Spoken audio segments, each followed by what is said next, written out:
Very funny, no?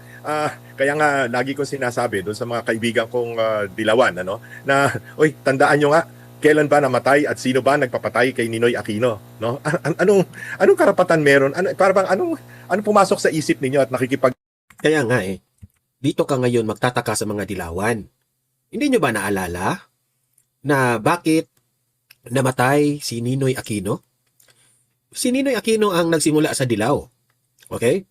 At noong mga panahon na yon, ang mga taong bayan, walang ibang tinuturo, kundi si Marcos Sr. Ang taong bayan ang nasabi, hindi tayo nasabi niya na, si Marcos Sr. Ito daw gabinete na pangalan ay Claro, ay kumuha ng mga babae at dati dapat parang ano lang, parang yung mga Haponesa ba na iinom, kakain, hahawak na kamay, pero ito ay nag-demand na makipagtalik. Tapos hindi naman pala natuloy pagtatalok dahil hindi raw po pwede, alam niyo na, shy si Pututoy. At pagkatapos nagbayad para mapanood niya yung mga babae na magtalik sa isa't isa at suminghot ng pulburon. Actually, pangalawa ito sa video na i-play ko, no? Na di umano meron raw demonyo dyan sa Malacanang. Meron raw demonyo. Bakit, Don Mar, bakit mo nasabing merong demonyo dyan sa Malacanang? Di umano hindi naman ako ang nagsasabi nito. Meron raw puting ahas dyan. Mamaya malalaman nyo kung sino Meron raw demonyo dyan na naghahatid ng mga coke dyan sa Malacanang. Yan ang bagong mga nakalap ng mga puting ahas dyan sa Malacanang. Malalaman nyo mamaya kasi ito po, bina-blind item po itong taong ito. Okay? Kayo nang humusga kung sinong demonyo ito na naghahatid raw ng coke dyan sa loob ng Malacanang. Mamaya malalaman niyo yan. I-play ko yung video na yan. Okay? At pag-usapan na rin natin itong BBM administration. No? Sabi dito ni Lito Banayo na si BP Sara lalong kinakatakutan dahil sa tumaas niyang rating. At kung natatakot itong administrasyon na ito kay VP Sara dahil nakikita naman nila kung saan-saan pumupunta si VP Sara, talagang dinudumog ng taong bayan kahit walang dalang ayuda. At numbers don't lie na talagang mataas po ang kanyang rating, di ba? Kahit anong survey firms ang tatanungin ninyo, mataas talaga si VP Sara. At masakit yan sa dibdib ng mga dilawan, loyalista, at itong mga pinklawan. Masakit yan sa kanila. Masakit yan sa tenga. Masakit yan sa dibdib nila. Okay? Yan po ang pag-uusapan natin. I-explain yan ni Lito Banayo. Okay? Pero guys, bago ang lahat, bago natin ito pag-uusapan, bago tayo gumawa ng reaction patungkol dito, help me po muna na mag-like and share sa mga nanonood ngayon, sa mga nagkakape ngayon, sa mga naglalaba, nagsisimulang nagtatrabaho, paki-like and share para naman kakalat ito sa taong bayan. Marami po ang makaalam sa ating balita. Yan. At sa mga hindi pa nakasubscribe sa akin dito sa Don Mar TV at matagal na kayong laging nanonood dito at hindi pa kayo nakasubscribe, subscribe na po kayo. Okay? Please subscribe na po. Ako nang nagsabi niya na para naman updated lagi yung mga cellphone ninyo kung meron tayong breaking news at mga trending na mga balita. Kasi yung subscription sa YouTube, walang bayad yan. Pindutin nyo lang yung red button na subscribe dyan. Tapos ang laban. Ito po, panoorin po natin itong si Sir Lito Banayo. Play! Matinding problema pa tayo yung naubuksan na tungkol sa flood control project. Parang minumulto ang kasalukuyang gobyerno every now and then. 2024 ata kung dito ako nagkakamali na pinagmalaki ng gobyerno natin. May 5,500 hanggang sa finact-check ng kalikasan, kaliwat ka ng baha. 2025 narinig natin yung mahiya naman kayo at hanggang sa kasalukuyan patuloy pa rin nangyayari ito. So kumbaga natatabunan na itong mga issue na na-erase laban kay Pangalawang Pangulo, lalo na ngayon na unti-unting nabubuksan yung... Wala na, ang taong bayan. Alam na ng taong bayan na budo lahat yun. Ayun lang pala, Sir Lito. Precisely, Admar, no? Kaya wika ko nga samantalang lumulubog sa baha ang napakaraming mga Pilipino, tayong lahat ay we're drowning in debt, no? Tayo paano ba tawag doon? Ano ba drowning sa Lubog or pagkalunod. Lubog na rin tayo sa utang, di ba? Dahil nga dito sa sobrang katiwalian na ito, lumalabas ngayon halimbawa ang sa darating na taon o itong taong ito, no? Hanggang sa darating na taon, ang ating palang uutangin ay nasa 3. Grabe, ayan, sobrang dumi. No, pasintabi na po sa mga kumakain na. Tingnan nyo, ito yung tatak Marcos administration. Ayan, garbage problem. 2 trillion pesos na naman para lamang matabunan yung mga utang din dati. Yung utang din natin dati na umaabot na sa 19.5 trillion, ang interest pala dyan nasa 970 billion pesos. Nababayaran natin ngayong taong ito. Kulang na nga ang ating pondo. At pag nalalaman ng tao yung mga ganyan datos, lalo nagiinit at kumukulo ang dugo dahil sila naman ay hirap na makaagapay sa taas ng presyo ng pangunahing bilihin at binabaha pa yung kanilang mga bahay. Di ba pati nga mga simbahan, pinasok na ng tubig, pinasok na ng baha. Ngayon lang nangyayari sa ating bansa itong ganitong kalawak na iskandalo ng korupsyon. Opo. So, kasi inasa natin na mahaba pa itong impeachment. Pero nakita nyo na ba, yung parang may yanig na nangyayari dyan sa impeachment na makakabawas sa ganda points ng pangalawang pangulo at makakadagdag sa pogi points ng kasalukuyang administrasyon, or hindi rin magkakaroon ng dagdag pogi points ang administrasyon dahil meron din siyang kinakaharap na problema na medyo mas malapit sa bitukan ng mga kababayan natin? Tama yan, Admar. At kung tutuusin mo, itong mga sumalanta sa atin at nagdulot ng mga malalalim na baha, habagat pa lang ito. Wala pang tumatama sa ating bagyong malakas. Pag tumama sa atin ang bagyong malakas, at yan ay laging nangyayari tuwing panahon ng El Nino. Kasi pag mainit ang surface ng Pacific Ocean, ng dagat, lalong lumalakas ang mga bagyo. Pasalamat nga tayo at lumilihis sa atin at pumupunta sa Japan o sa China. Pero pagka tayo'y tinamaan na ng talagang malalakas na bagyo, ay kawawang-kawawa ang ating taong bayan dahil hindi lamang baha ang aabutin nila, kundi lilipa rin ang kanilang mga bubong ng kanilang mga bahay at ang kanilang mga pananim ay masasalanta ng todo. Ayan, ano kayang nararamdaman ni BBM nung nakita niya itong baha na ito, Di ba? BBM, anong nararamdaman mo dito? Wala lang sa'yo, no? Sa bagay, maganda yung sitwasyon mo dyan sa Malacanang. Wala lang sa'yo, di ba? Kasi kung panahon pa ito ni Tatay Digong, hindi na mapakali si Tatay Digong. Uubusin ka agad lahat ng mga problema dyan. Todo. That will create a major economic crisis, no? Kanya, kung paano para bang ilang taon na tayong binabagabag ditong impeachment 2 beses na lubog tayo sa baha, pero impeachment sila.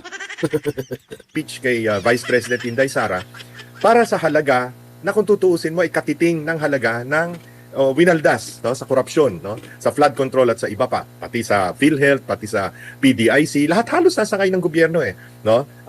Pero nakatuon ng pansin ng ating mga politiko dito lamang sa impeachment trial, samantalang talaga ang taong bayan hindi na malaman kung paano kakainin sa kinagabihan o sa susunod na araw, no? Kaya sa tingin ko, sa aking pananaw, no, sa malaot madali, lalo lamang na bababa ang approval rating ng kasalukuyang administrasyon at lalo namang gaganda o tataas ang public approval at lalong-lalo na yung tiwala, yung trust rating na mas importante sa ating pangalawang Pangulo. Opo. Ang pangalawang Pangulo, merong nabasura na reklamo sa DOJ lamang, inciting to sedition, pero may umusan na kaso na grave threat na nasa RTC na. Ewan ko lang kung anong purpose nila na yung kaso ni VP Sara, sa NBI, kinasuhan si VP Sara sa NBI. Binasura ng DOJ, okay? Binasura ng DOJ. Ngayon naman, may panibagong kaso na naman si VP Sara, grave threat. Gusto nilang ikulong si VP Sara eh. Only in the Philippines, ang isang vice president ikukulong nila ng isang grave threat. Though merong motion na pinapabasura na itong kaso na ito, nakikita nyo po ba ang pattern na naghahanap ng maraming kapamaraanan talaga para ma-destabilize ang pangalawang Pangulo, Sir Lito? Sa mga abogado siguro, ang tawag dito ay forum shopping. Nandun na nga sa Senado, impeachment trial, pagkatapos maghahanap ka pa ng sa korte naman ng the same cases, no? Grave threats, yung unang-unang tinalakay sa impeachment trial, na nakita rin naman natin na may pinaghuhugutan yung bugso ng damdamin ni Vice President Inday Sara. Pero kaya halatang-halata na persecutory lamang ito no? Kaya lalo lamang na-turn off, lalo lamang nagagalit ang taong bayan sapagkat malinaw na lisya, maling-mali ang ginagawa laban kay Vice President Inday Sara sa paghangad lamang na mawala siya sa politika ng 2028. Takot na takot sila dahil hanggang sa ngayon patuloy na malakas ang survey ratings, no? Ang public approval, performance approval at trust rating ni Vice President Inday Sara. Opo. Nakikita nyo rin po ba sa 2028? Alam natin kung ang nai-imagine siguro ng ating mga kababayan pag ang Duterte ang nanalo sa 2028, yan yung kinatatakutan ng kasalukuyang administrasyon kasi isipin talaga nila mababalikan sila. Pag hindi naman si VP Sara Duterte ang manalo, safe na ba ang Marcos administration? Safe na ba si PBBM? Kasi nang nakita natin na medyo kaalyado niya ngayon, yan yung mga katunggali din niya dati na nagkaroon ng sila yung nagkaroon ng unity team.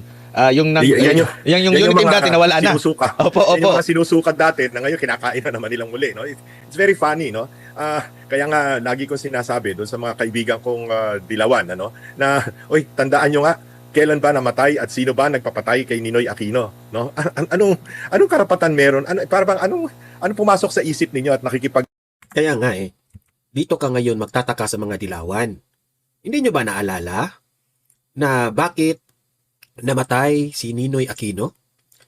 Si Ninoy Aquino ang nagsimula sa Dilaw. Okay? At noong mga panahon na yon, ang mga taong bayan, walang ibang tinuturo, kundi si Marcos Sr. Ang taong bayan ang nagsabi, hindi tayo nagsabi niya na, si Marcos Sr. ang nagturo. Bakit nagurgur si Ninoy? Tapos ngayon, itong mga dilawan na ito, halos didilaan na nila ang puwet ni BBM. nagkuntsabahan ngayon kayo dito sa administrasyon ni BBM, no? Kaya nakikita yan ng taong bayan, malinaw sa kanila na para bang itong mga ito sa paghahangad lamang na makabalik sa kapangyarihan ay gagawin ng lahat, no? Kaya nga yung isinuka na kinakain na muli, no? Napaka sa ating mga Pilipino hindi lang katawa-tawa kundi napakasamang ugali ng ganyan, no? Mabanggit ko lang, Admar, no? Recently halimbawa, may nilabas na survey. Hindi ko na babanggitin kung anong kumpanya ito. Pero ang pinalalabas, pagka daw may tambalang Lenny Tulfo, Lenny at Raffy Tulfo, angat na ng kaunti. Actually, margin of error. Pero angat na ng kaunti kaysa sa tambalang... Actually, no, kawawa nga itong dilawan na ito Nakidikit na lang sa mga Tulfo para tumaas lang ang rating ni Lenny Robredo. Hindi yan mananalo. Lalong-lalo na ang mga Tulfo ngayon, sira ang sira talaga ang pangalan ng mga Tulfo ngayon. Bendalo?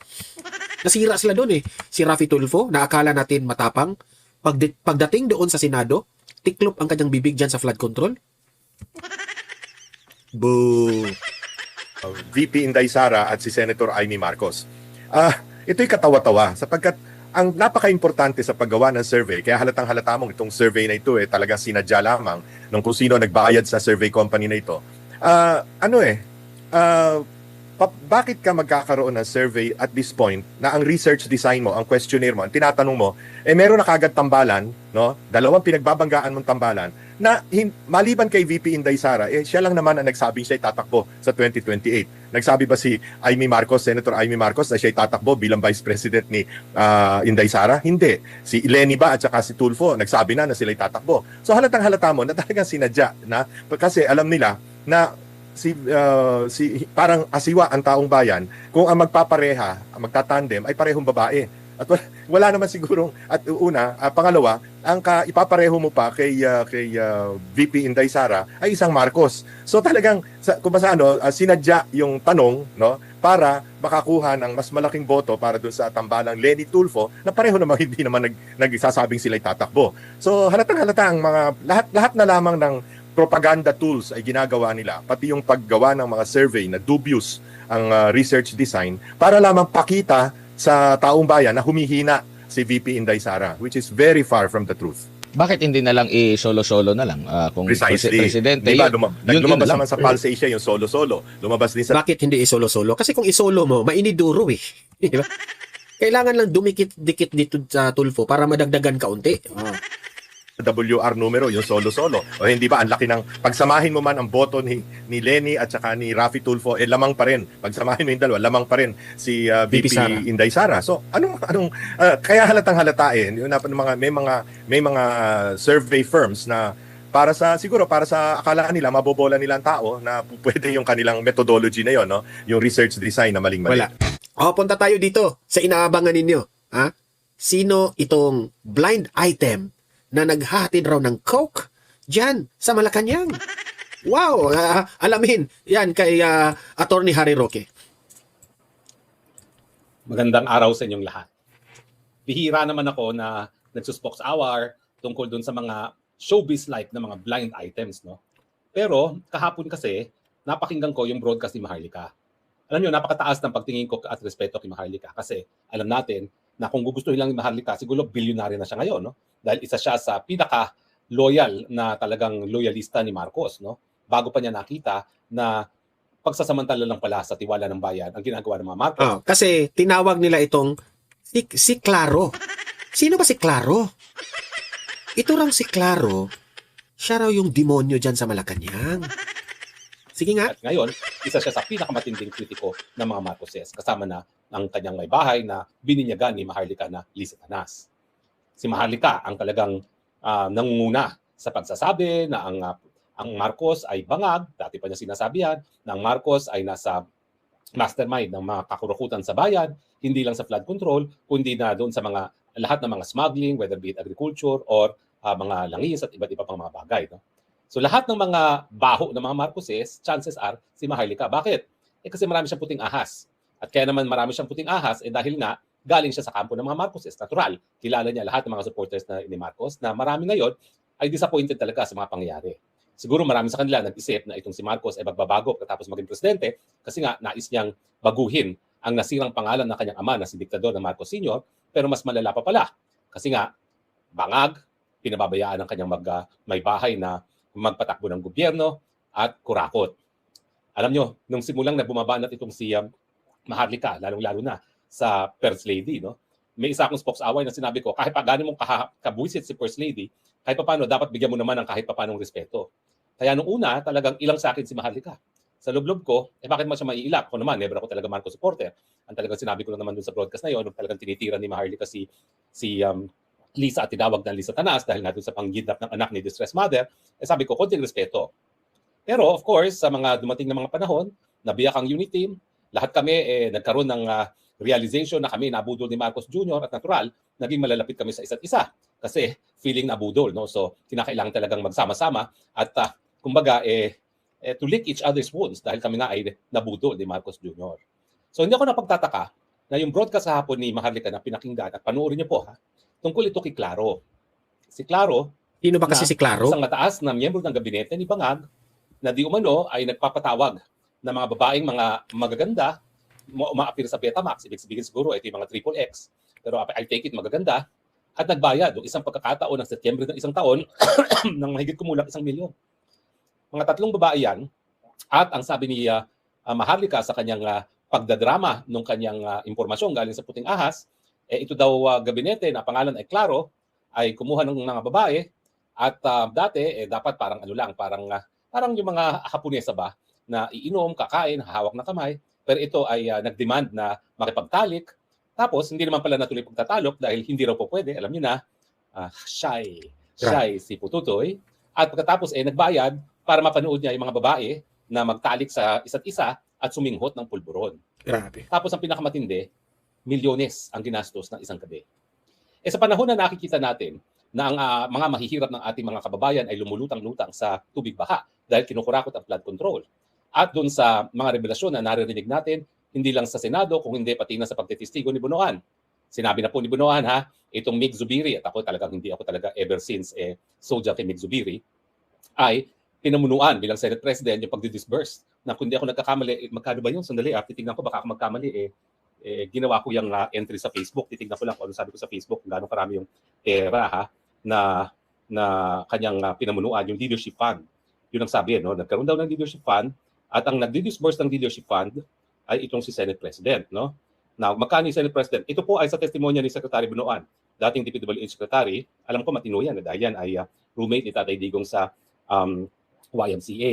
At kaya lang hindi lang yan na na talagang DPWH Secretary ng panahon ni Tatay Digong, kasi nga sumuporta mga Villar kay Tatay Digong, bayad suporta, si Mark Villar ang pinalaga ni Tatay Digong. Pero ang sabi niya sa kanyang testimonya sa Sandigan Bayan kahapon, 24 billion leadership fund. Ang kada senador 500 million, tapos yung mga chair ay 1 billion. Tapos may discretion daw itong si Midzubiri bilang Senate President na dagdagan ang mga alokasyon ng mga senador. Ibig sabihin hindi ako nagtataka na talagang matindi ang korupsyon sa ating bayan at itong cabinet member neto siguro meron ding mga insertion sa budget kaya kayang magtapon ng 1 milyon sa isang gabi sa mga kababaihan para manood lamang. Suminghot ng pulborod at siya rin nagsisingkot at syempre para lang bayaran, para mapanood lang sila. Dahil si Pututoy is not able. Sino man yun, kawawa naman siya. No? Pero anyway, karma siguro. Kasi nga, linulustay niya yung pera ng taong bayan para sa mga ganitong bagay. Ngayon, ang tanong ko, kinakailangan at some point, malaman natin kung sino ito. Sino itong cabinet secretary na maglulustay ng milyones sa isang gabi para sa mga kababaihan, para gumawa ng kalaswaan dahil yun ang tripping niya. Bagamat, di na kaya ni Pedro. So, bakit natin dapat malaman?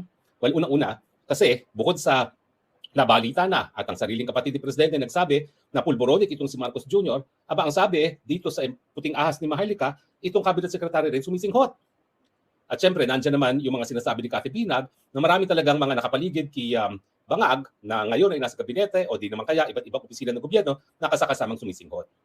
Now, mabuti na lang, pero ngayong pagkakataon para malaman natin kung sino si Claro.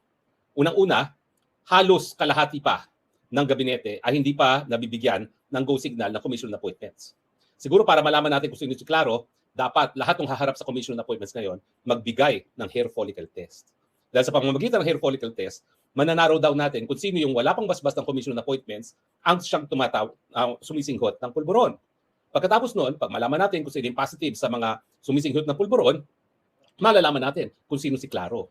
Kasi sa akin, importante malaman kung sino si Claro dahil hindi po pwede na number one, sumisinghot ang isang miyembro ng gabinete, sumisinghot ang presidente, pero sana kung matinong ganyang gabinete, magkakaroon ng solusyon ng problema ng ating bayan. Pero kung lahat sila ay pulburon, wala na talaga pag-asa itong bayan nito.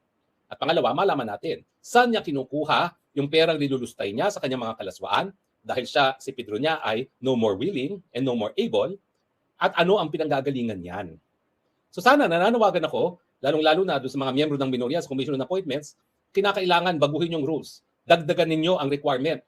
Hindi lang dapat urine test, kundi blood hair follicle test na malaman natin kung sino talaga yung kasama ng presidente ng pulboronic. Dahil kinakailangan malaman natin kung sino si Claro. At salamat kay Maharlika, at least meron tayo ngayong pamamaraan para malaman kung sino si Claro. Simulan nga natin sa Commission on Appointments dahil mananaraw daw natin kung itong si Claro ay isa sa mga gabinete na hindi pa nabibigyan ng basbas ng Commission on Appointments. Pero pag-usapan po natin uli yung sinabi ni Bunoan. Siyempre, pinabulaan ni Mig Zumirito. Sinasabi niya, hindi raw siya tumatanggap ng mga proyekto, proposed infrastructure projects sa mga senador at dumadaan daw yan sa Finance Committee. Hindi niya sinagot ang paratang ni Bunoan. Ang paratang, hindi kung meron talaga mga rekomendasyon ng mga senador para sa infrastructure projects at hindi talaga may iwasan yan dahil marami mga mayors, mga barangay captains na nagre-request. Ang tanong, kung as a matter of right, meron bang tagi-1 bilyong infrastructure projects ang nakalaan para sa mga senador? Hindi naman natin sinasabi na kapag meron kang rinecommend na mga proyektong 1 bilyon, ay ikaw ay kurakot kaagad. Ang kurakot sa infrastructure ay dahil si senador na nag-endorso ng project, ang siyang kumuha ng pondo, galing siguro doon sa 1 billion, siyang magno-nominate sa district engineer o sa regional engineer ng Department of Public Works and Highways kung sino ang dapat na manalong kontratista.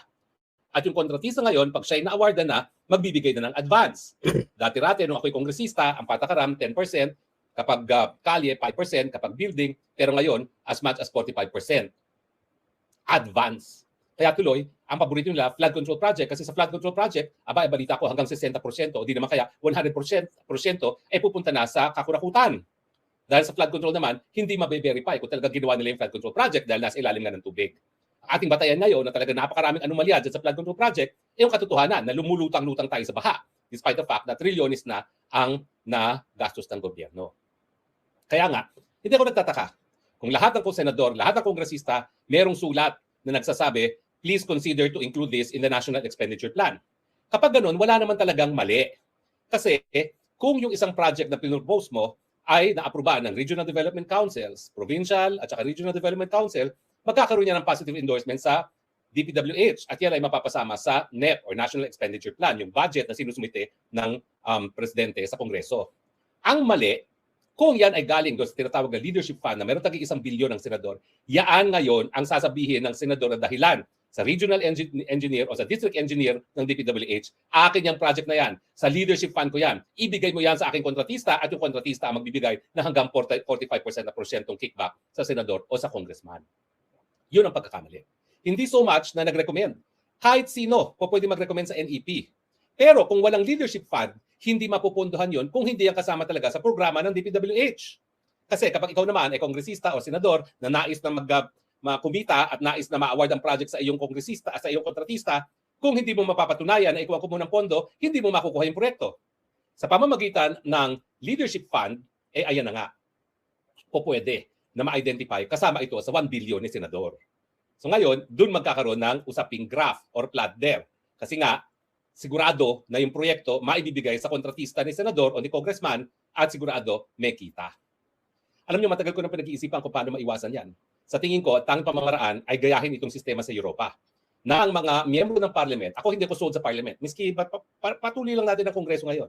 Pero ang diferensya, imbis na mag-i-elect ka ng district congressman, ang dapat i-elect mo, partido. Para unang-una, ang binoboto mo ay plataforma de gobyerno. Hindi po pwede na tatakbo lang dahil sikat ang isang kandidato. Dapat tatakbo siya kabahagi ng partido na mayroong plataforma de gobyerno na ipatutupad kung manalo sila sa mayorya. Now, bakit ito makakaiwas sa korupsyon? Kasi kung walang district ang congressman at walang mga leadership fund sa mga senador, tanging ang DPWH ang talagang honest to goodness na mag-a-assess siguro sa request ng mga LGUs kung ano pangangailangan ng iba't ibang lugar.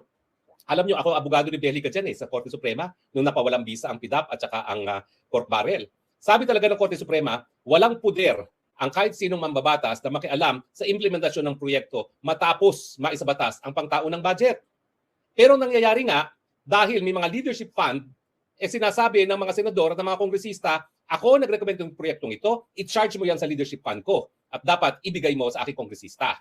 Pero kung bubuwagin natin itong eleksyon na ang kada distrito ay may elect sa bisa ng kung sino yung tumatakbo at hindi ang partidong tumatakbo, hindi mabubuwag yung koneksyon sa parte ng mga engineers ng DPWH at ng mga mambabatas. Dapat para sa senador, para mawala na talaga yung korupsyon na yan, wala na talaga silang dapat na kahit anong pondong nakalalaan para pondohan ang mga projects na kanilang gustong mapatupad.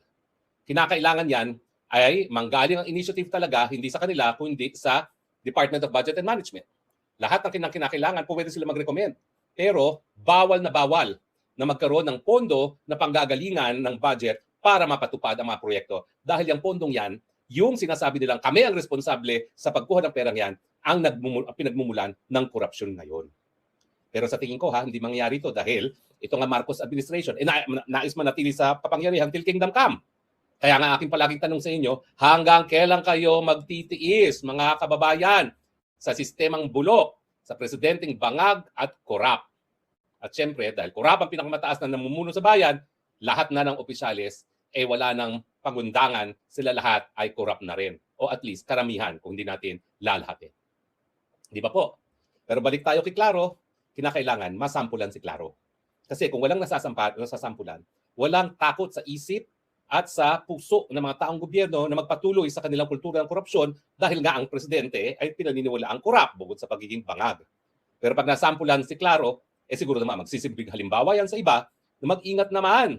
Kung sila'y magdarambong ng pera ng bayan, huwag naman lustayin sa mga pamamaraan na talaga naman pong skandalo ang pamamaraan na tawag dyan at merong resibo dahil merong mga babaeng kakanta.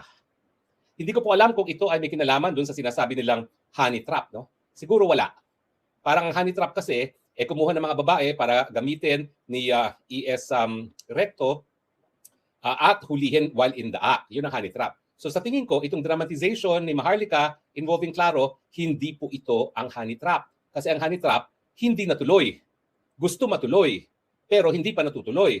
Pero yung dramatization ni Maharlika na galing sa kanyang puting ahas, consummated. So iba pa po ito sa honey trap na iniimbestigahan ngayon ng NBI. So sa tingin ko, iba ang Claro at hindi itong si ES Recto. Sa tingin ko lang. Kasi kung honey trap, dapat hindi consummated. Itong kwento ni Maharlika galing sa puting ahas, consummated na. So iba siguro. Okay, maraming salamat po sa inyong patuloy pagtangki. Okay, so kayong mga audience ko dito sa Donmar TV, sa tingin ninyo, sino ang demonyong ito?